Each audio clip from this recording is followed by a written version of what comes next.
el susurro que alteró la coreografía real. Como una frase del príncipe Luis sacudió el protocolo del Palacio de Buckingham. En la historia reciente de la monarquía británica, pocos momentos aparentemente insignificantes han generado tanta especulación, tensión interna y reacciones silenciosas como el ocurrido durante la última celebración del Trooping the Colour, el tradicional desfile que conmemora el cumpleaños oficial del soberano.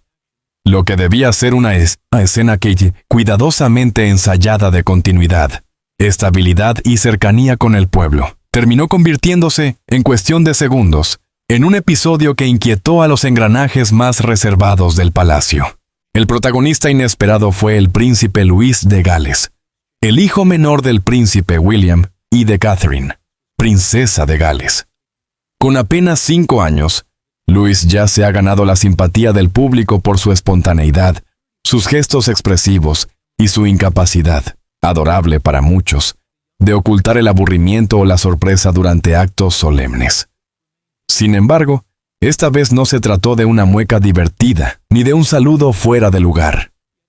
Fue una frase, un susurro, y, según fuentes internas, un eco demasiado preciso de palabras que nunca debieron salir de ciertos documentos. La escena inicial no pudo ser más predecible. Bajo un cielo primaveral despejado, la familia Wales apareció en la terraza del palacio ante una multitud entusiasta. El mensaje era claro: una monarquía sólida, unida y proyectada hacia el futuro. El príncipe William mantenía su habitual compostura. Catherine, elegante y serena, se movía con naturalidad estudiada. El príncipe George, consciente de su papel como heredero en formación, permanecía firme y contenido. La princesa Charlotte, ya curtida en actos oficiales, sonreía con una seguridad que desmentía su corta edad. Y allí estaba Luis, inquieto, curioso, visiblemente fascinado por el mar de banderas, los aplausos y la solemnidad marcial de los guardias alineados a lo largo de la alfombra roja. Durante los primeros minutos, todo transcurrió según el guión. Las cámaras captaban imágenes impecables. El público vitoreaba y los guardias permanecían inmóviles, como estatuas vivientes.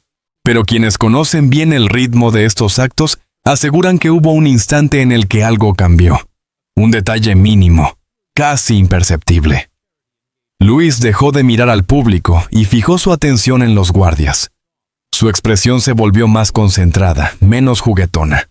Con la naturalidad desarmante de un niño, el príncipe Luis se soltó ligeramente de la mano del asistente que lo acompañaba y dio unos pasos hacia adelante. No fue una carrera ni un gesto brusco, sino un movimiento decidido, como si supiera exactamente a dónde quería ir. Se acercó a uno de los guardias situados en el extremo del dispositivo de seguridad y se inclinó hacia él. Primero, un susurro, apenas audible para quienes estaban alrededor. El guardia, rompiendo mínimamente la rigidez protocolaria, inclinó la cabeza para escuchar. Luego, Luis habló de nuevo, esta vez con mayor claridad.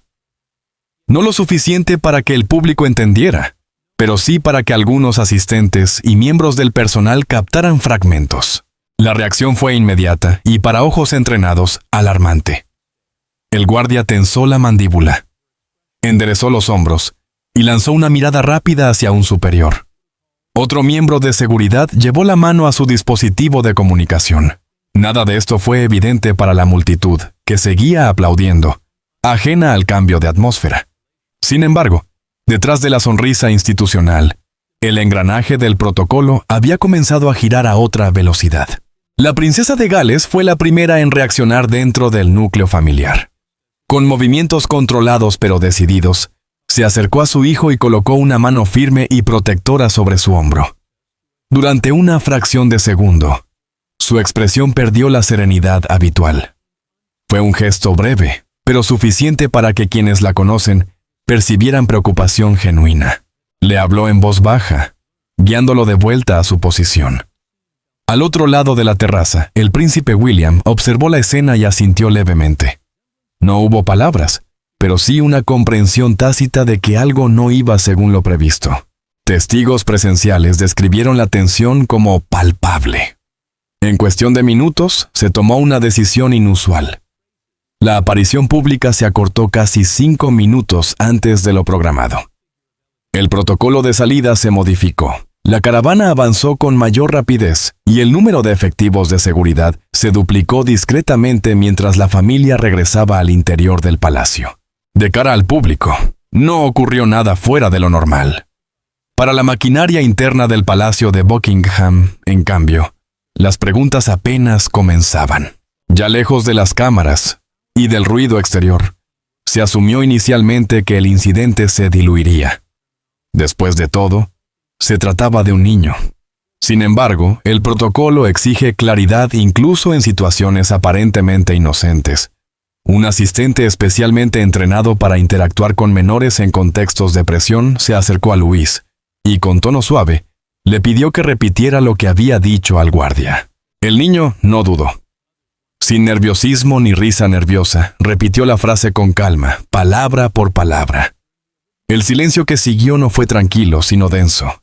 Catherine se encontraba a pocos pasos. A medida que las palabras se asentaban en la habitación, su rostro perdió color.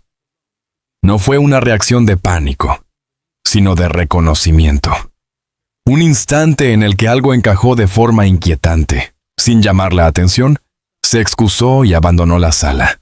Su silencio resultó más elocuente que cualquier pregunta. Según fuentes internas citadas bajo estricta reserva, la frase pronunciada por el príncipe Luis no era fruto de la imaginación infantil ni de una repetición casual. Coincidía de manera inquietante con el lenguaje utilizado en un informe de inteligencia altamente clasificado, conocido solo por un círculo muy reducido dentro del aparato de seguridad del palacio. La similitud era demasiado precisa para ser ignorada. No se trataba de una expresión común ni de una frase escuchada al azar. Por primera vez, la posibilidad de una filtración interna, involuntaria o no, fue considerada seriamente. La respuesta fue tan rápida como silenciosa. El jefe de seguridad activó un protocolo confidencial y elevó el nivel de alerta interno al nivel 31, apenas un escalón por debajo del confinamiento total. Un estado que jamás se aplica por malentendidos triviales. Sin anuncios ni movimientos visibles desde el exterior, la dinámica interna del palacio cambió. Las rutas de patrullaje se ajustaron, las comunicaciones privadas fueron aseguradas y monitorizadas, y un equipo de analistas revisó exhaustivamente los registros de acceso de las últimas 48 horas. Cámaras, agendas, entradas de mantenimiento. Todo fue reexaminado. El príncipe Luis, ajeno a la magnitud de lo ocurrido, fue llevado a una sala de juegos dentro de un ala segura, rodeado de rutinas familiares. Para él, el día continuó con normalidad. Para los adultos que observaban desde la distancia, nada volvió a ser igual. Lo que realmente inquietó a quienes estaban presentes no fue únicamente qué dijo el pequeño príncipe, sino cómo lo dijo. No hubo titubeos, ni tono de juego, ni rastro de imaginación desbordada. Luis, con la serenidad impropia de un niño de apenas 5 años, pronunció aquellas palabras como si estuviera enunciando un hecho evidente, casi cotidiano. Esa calma absoluta, esa certeza sin fisuras, fue lo que encendió las alarmas. En el centro de la creciente preocupación se instaló una frase breve, inquietante, que comenzó a repetirse en voz baja tanto en los pasillos del palacio como en informes de seguridad reservados. Nos observan desde las paredes, mientras analistas de seguridad revisaban grabaciones, cronogramas y accesos, y los altos asistentes intercambiaban miradas cargadas de tensión. Empezó a tomar forma una pregunta mucho más profunda, una que desafiaba supuestos largamente aceptados sobre la privacidad, la protección y, sobre todo, sobre lo que un niño podía llegar a percibir en un lugar construido sobre secretos centenarios. El palacio seguía avanzando con su habitual compostura externa, pero en su interior se preparaba silenciosamente para afrontar el verdadero significado de aquellas palabras. ¿Cómo podía un niño de 5 años articular una frase que parecía resonar con ecos de décadas pasadas? ¿Qué ojos ocultos podían, en teoría, acechar desde los muros de una residencia real? Bajo la piedra y la historia, algo parecía despertar. Mientras los equipos de seguridad trabajaban hasta bien entrada la noche, una revelación inquietante emergió dentro del ala de mando. La frase que el príncipe Louis había repetido con tanta naturalidad no era una construcción cualquiera. No era una ocurrencia infantil, ni una expresión escuchada al azar. Los registros confirmaron que había aparecido una sola vez antes, en un informe interno extremadamente confidencial fechado en 2002, elaborado durante los últimos años del reinado de Isabel II. Ese documento jamás llegó a conocimiento público. Estaba redactado en fragmentos, envuelto en un lenguaje deliberadamente cifrado, y hacía referencia a una irregularidad de seguridad detectada dentro de los espacios privados de la residencia real. La frase había sido clasificada como una anomalía léxica, una expresión sin origen conocido, sin antecedentes claros, imposible de rastrear. Que un niño la repitiera ahora, en el mismo contexto, desafiaba toda explicación razonable. Mientras los analistas reconstruían líneas temporales y revisaban registros de acceso, la princesa Catherine se retiró discretamente a sus aposentos privados. Cerró la puerta con llave. En silencio, movió un sillón que le había sido regalado años atrás por la propia reina Isabel II. Detrás de él se ocultaba un compartimento secreto, uno que Catherine había esperado no volver a abrir jamás. En su interior encontró un sobre delgado, amarillento por el tiempo. El sello estaba desgastado, pero aún legible. En el frente, una sola palabra escrita con una caligrafía precisa y elegante: Plarion. Era un nombre que nunca se pronunciaba en voz alta. Un secreto compartido únicamente entre Catherine y la reina fallecida. Catherine leyó el contenido con rapidez. Su rostro no reveló emoción alguna. Minutos después, las páginas fueron destruidas por completo. Cuando regresó al ala de mando, su voz era tranquila, firme, imperturbable. La orden fue breve y desconcertante. El corredor del ala este debe volver a ser vigilado. A varios kilómetros de distancia, en Londres, el príncipe William asistía a un acto benéfico militar cuando su teléfono seguro vibró, siguiendo un patrón exacto. 3 señales cortas y luego silencio. Reconoció el código de inmediato. Sin ofrecer explicación alguna, abandonó el evento. Su partida repentina fue notada por los asistentes y captada por varios teléfonos móviles. Cuando su vehículo cruzó las puertas del palacio, varias escaleras ya habían sido selladas. Se estaba realizando un escaneo de rastreo completo. No se había encontrado nada concreto. Sin embargo, el instinto había bastado para activar uno de los sistemas de respuesta más antiguos, que aún sobreviven dentro del protocolo real. Dentro del palacio, la inquietud se propagó de manera silenciosa. Los miembros más veteranos del personal intercambiaban miradas cargadas de recuerdos. Algunos de ellos habían escuchado expresiones similares décadas atrás, aunque nunca pronunciadas en un contexto tan directo. La declaración del príncipe Louis no era un hecho aislado. Una frase casi idéntica había aparecido tiempo atrás en la correspondencia privada final de la reina madre, destinada a los archivos reales. Fue escrita, revisada y posteriormente eliminada de todos los registros oficiales. Esa conexión había permanecido enterrada en una cámara restringida, profunda dentro de los archivos, donde un pequeño paquete envuelto en pergamino descansaba bajo el blasón personal de la reina madre. Muy pocos sabían de su existencia. Menos aún tenían permiso para examinarlo. Entre esos documentos se encontraba una carta que durante años fue descartada por asesores modernos como una reflexión simbólica. Su título era simple: Consideración sobre observadores invisibles. En su momento se interpretó como una metáfora, una expresión propia de otra época, moldeada por la sensibilidad de una monarca anciana. Pero cuando la voz de un niño repitió las mismas palabras dentro de los muros del palacio, esa explicación dejó de ser suficiente. Las similitudes eran demasiado precisas. El tono, inquietantemente alineado. Cuando el archivero senior recuperó esa noche la única copia física intacta. Una línea. ennegrecida en todas las versiones públicas, apareció completamente visible. No se leía como poesía, se leía como advertencia. Hay quienes dentro de nuestros propios muros no sirven a la corona, sino que la observan, pacientemente, esperando. El momento exacto en que el príncipe Luis pronunció aquellas palabras pareció alterar, aunque de forma imperceptible, el equilibrio del palacio. Lo que durante años había sido descartado como superstición ceremonial o lenguaje metafórico exigía ahora atención inmediata.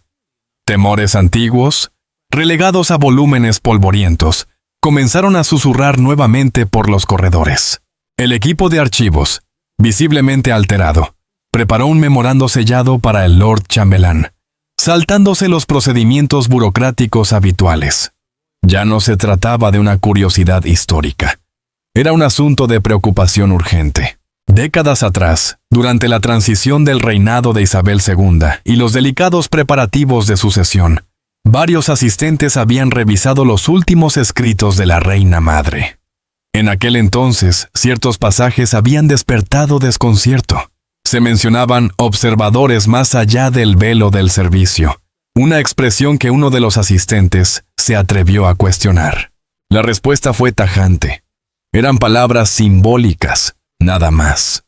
Alegoría, reflexión, despedida emocional. El asunto se archivó bajo las categorías de sentimentalismo y nostalgia. Sin embargo, incluso entonces, el momento en que fueron escritos resultaba peculiar. Aquellas líneas databan de apenas unos meses antes de la muerte de la reina madre, una etapa en la que su lucidez era considerada intacta. ¿Por qué una figura tan disciplinada y precisa hablaría de vigilantes invisibles y amenazas internas? Años después, incluso la princesa Ana, conocida por su pragmatismo inflexible, había preguntado en privado por el contenido de esos documentos. La respuesta fue la misma. Metáforas, no advertencias literales.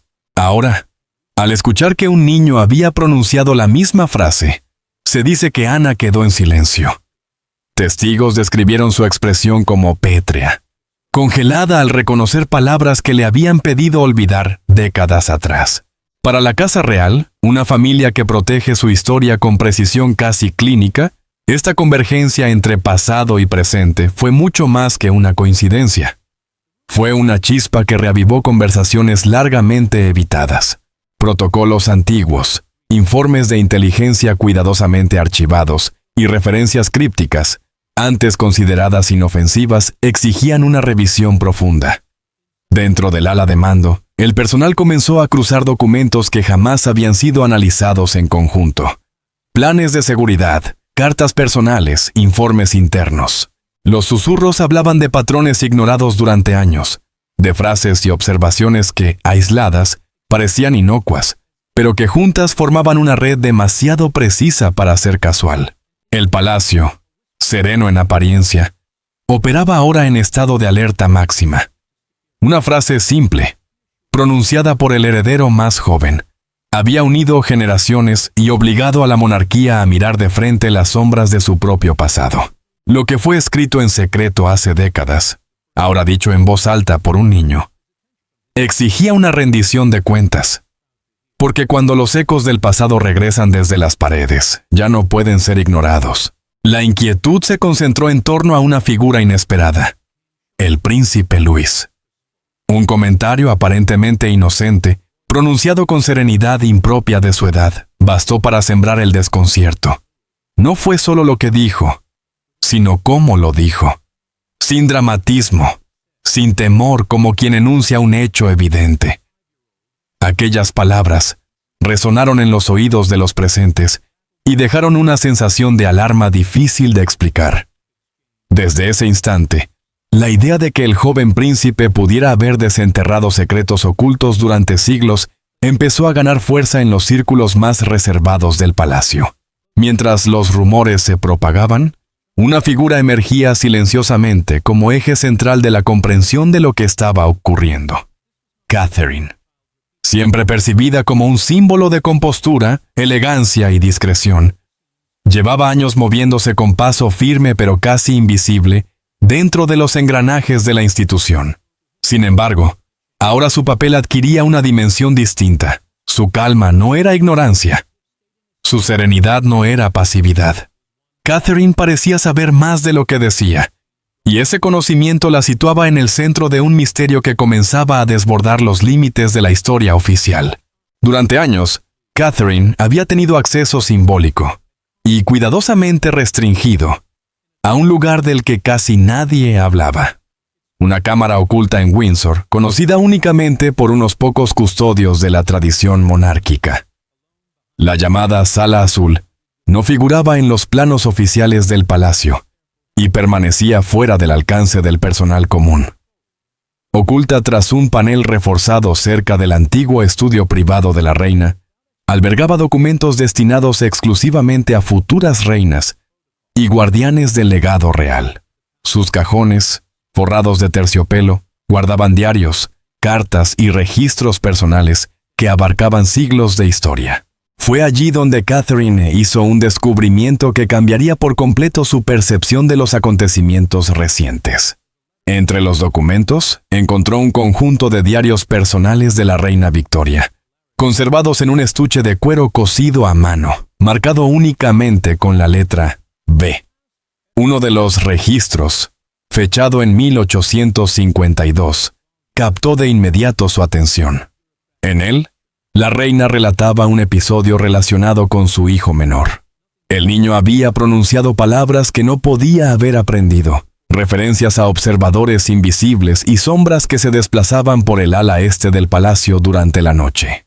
Victoria, conocida por su meticulosidad y su férrea disciplina emocional, no describía el incidente con pánico, sino como una perturbación digna de ser registrada con precisión. Anotó que, tras aquel episodio, el niño permaneció en silencio durante varios días, pero lo más inquietante era la frase que dejó escrita con una claridad casi profética. No es distinto de aquel que ha de venir, uno que volverá a decir lo que nunca le fue enseñado. Catherine sintió un escalofrío al leerla. La similitud con las recientes declaraciones de su propio hijo era imposible de ignorar. Las coincidencias eran demasiado exactas. La calma del niño, la precisión del lenguaje, el momento y el lugar.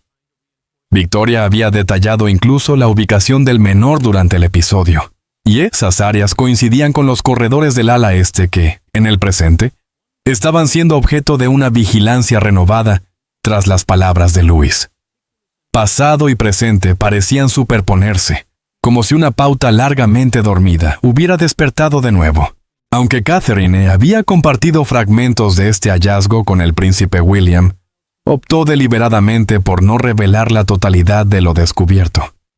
El temor a ser considerada paranoica o supersticiosa pesó más que la urgencia de hablar. Sin embargo, cuando su propio hijo comenzó a repetir frases casi idénticas a las registradas en los diarios de Victoria, la historia dejó de ser una curiosidad archivística para convertirse en una advertencia tangible. De forma silenciosa, Catherine empezó a ser vista por algunos como la clave para descifrar un enigma que atravesaba generaciones. Su estudio cuidadoso de los documentos, su contención al compartir información y su atención obsesiva a los detalles indicaban que comprendía la magnitud de lo que estaba en juego. Los muros del palacio, una vez más, parecían guardar secretos que exigían ser escuchados. La sensación de que la historia se estaba repitiendo se volvió cada vez más difícil de reprimir, y el príncipe Louis aparecía como el eslabón más joven de una cadena olvidada durante siglos. Pero los acontecimientos no se detuvieron allí. Cuando los funcionarios del palacio creían haber contenido la tensión creciente, el control se les escapó de las manos de una forma que ningún protocolo de seguridad pudo prever. Un denunciante anónimo, presuntamente desde las filas de la guardia, filtró un informe clasificado a un tabloide. El impacto fue inmediato y devastador. La historia estalló en los medios con una fuerza inusitada. Los titulares afirmaban que el príncipe Louis había repetido un lenguaje extraído de un archivo de seguridad real, sumiendo al palacio en un silencio cargado de pánico. La fascinación pública se disparó. Por primera vez en más de una década, la corona no emitió ningún comunicado oficial para calmar la tormenta. Ese silencio, lejos de tranquilizar, alimentó aún más las especulaciones. El material filtrado llegó pasada la medianoche a la redacción del Evening Ledger en un archivo cifrado, sin metadatos identificables. Los editores actuaron con cautela. Cualquier acusación relacionada con la familia real requería una verificación exhaustiva. Durante horas, el equipo de investigación contrastó terminología, analizó el lenguaje y consultó fuentes de confianza. El punto de inflexión llegó cuando un antiguo empleado del palacio, ahora informante, confirmó que las expresiones contenidas en el documento coincidían con una operación interna conocida como Obsidian Key, restringida a un círculo extremadamente reducido. Con esa confirmación, la duda se transformó en urgencia. A la mañana siguiente, el titular dominaba las portadas de todo el mundo. En el centro de la tormenta estaban las mismas palabras pronunciadas por un niño de 5 años. Están observando desde las paredes. El artículo sostenía que la frase no solo era inquietante, sino estructuralmente idéntica al lenguaje codificado, utilizado en los protocolos Omega, simulaciones de amenaza de alto nivel que circularon entre 1997 y 1999. Un memorando parcialmente censurado sugería que la expresión de Lewis coincidía con terminología de alerta preestablecida, utilizada en entrenamientos de seguridad. Para el público general, aquello parecía inverosímil. Para quienes conocían los sistemas de defensa de la realeza, era una señal alarmante. El palacio optó por una estrategia de silencio absoluto, sin desmentidos, sin aclaraciones, sin palabras de consuelo. Esa ausencia de respuesta fue interpretada como una admisión implícita de gravedad. Los analistas se preguntaron cómo un niño podía reproducir un lenguaje enterrado en archivos de inteligencia restringidos. Otros cuestionaron por qué la institución no había descartado de inmediato la filtración como una falsificación. Detrás de escena, la presión aumentó. 2 guardias de alto rango que habían estado de servicio en Windsor durante el incidente original fueron llamados a declarar. Las interrogaciones se realizaron con discreción, pero el rumor se propagó rápidamente. Días después, uno de ellos presentó su renuncia sin ofrecer explicaciones. En el papel, todo siguió el protocolo. En la práctica, el momento de su salida resultó demasiado elocuente para pasar desapercibido. Mientras la tormenta mediática crecía sin freno y el palacio optaba por un silencio férreo, una certeza comenzó a imponerse entre quienes observaban con atención cada gesto y cada omisión. Aquello ya no giraba en torno a una frase aislada pronunciada en público por un niño. Lo que estaba ocurriendo era mucho más profundo. Algo cuidadosamente oculto bajo la superficie de la monarquía. Un sistema construido durante siglos sobre el control, la discreción y el ritual. Había empezado a resquebrajarse. Y, al hacerlo, dejaba entrever capas de historia, tensiones y secretos que muy pocos estaban destinados a ver. Las antiguas paredes del palacio, testigos mudos de intrigas, pactos y silencios heredados, parecían ahora contener ecos del pasado. ¿Podían realmente las palabras del príncipe Luis, aparentemente inocentes, espontáneas, sacar a la luz un secreto enterrado durante generaciones? La pregunta comenzó a circular con fuerza en redacciones, despachos políticos y conversaciones privadas, alimentando una sensación inquietante. La familia real estaba visiblemente en vilo. A la mañana siguiente de la filtración, el ambiente dentro de Windsor y Kensington se volvió denso, cargado de una urgencia silenciosa. Los asistentes se movían con la precisión milimétrica que solo décadas de protocolo pueden inculcar, pero algo había cambiado. Los gestos eran más tensos, las miradas más breves, los intercambios de palabras medidos al extremo. El príncipe Louis, hasta entonces conocido por su energía juguetona y su capacidad para robar sonrisas en cada aparición pública, fue discretamente apartado de todos los compromisos oficiales. Su presencia se redujo al mínimo, casi como si se intentara borrar su figura del escenario mediático. Catherine, por su parte, desapareció prácticamente de la escena pública. Lejos de cámaras y sonrisas institucionales, sus jornadas transcurrían entre consultas privadas, revisiones de documentos sensibles y un seguimiento constante de informes de seguridad. La casa de los Wales ya no reaccionaba únicamente a la presión externa de los medios.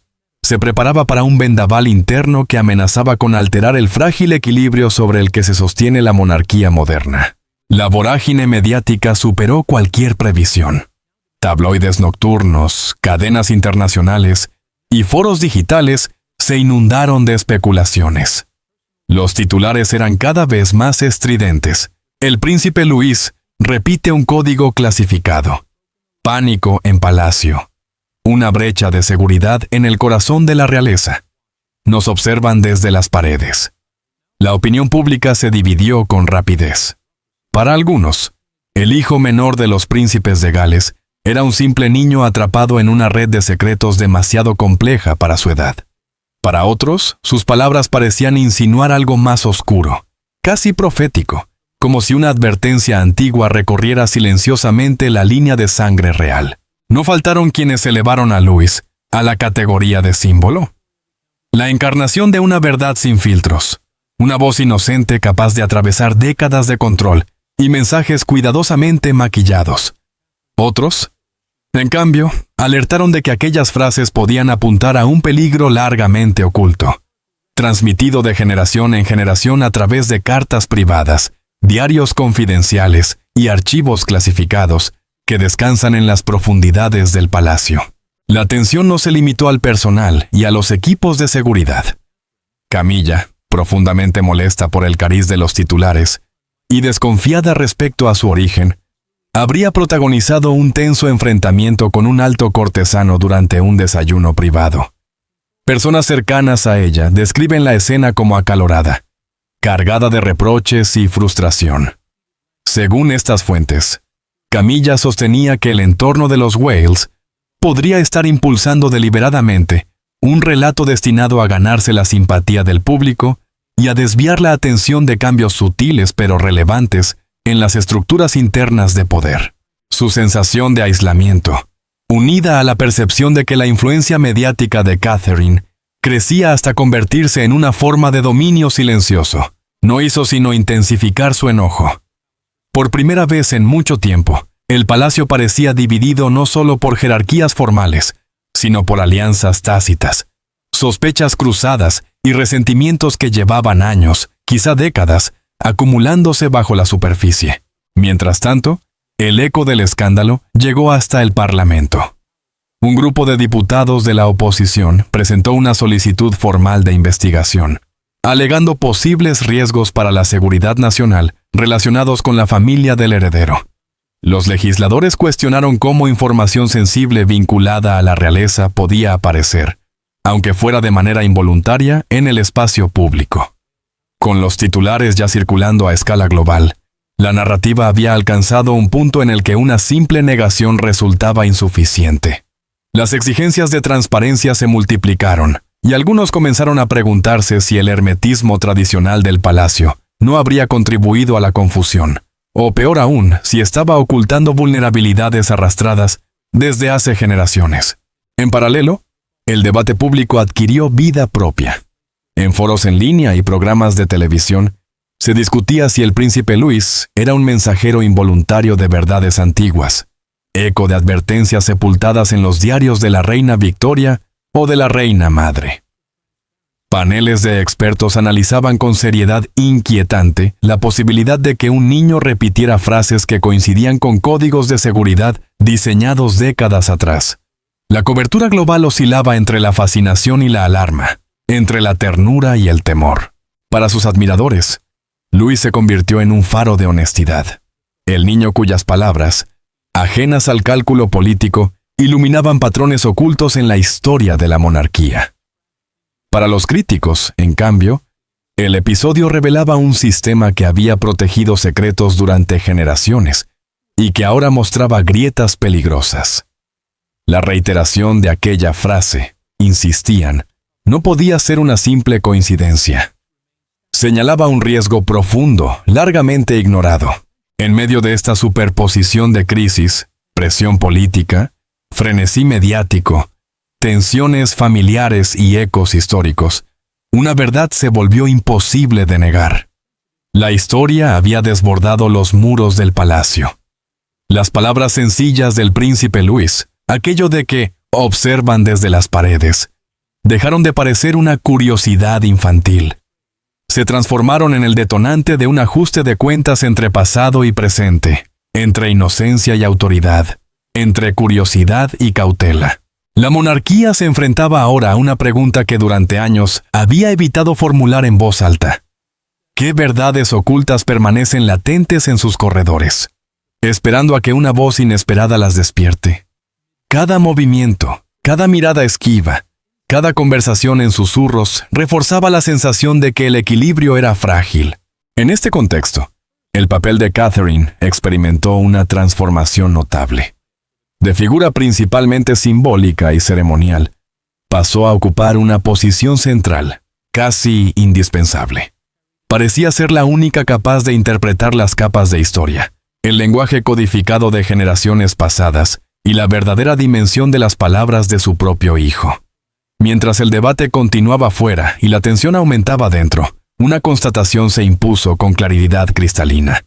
La monarquía, siempre tan cuidadosamente guionizada, había entrado en un capítulo que ya no podía controlar por completo.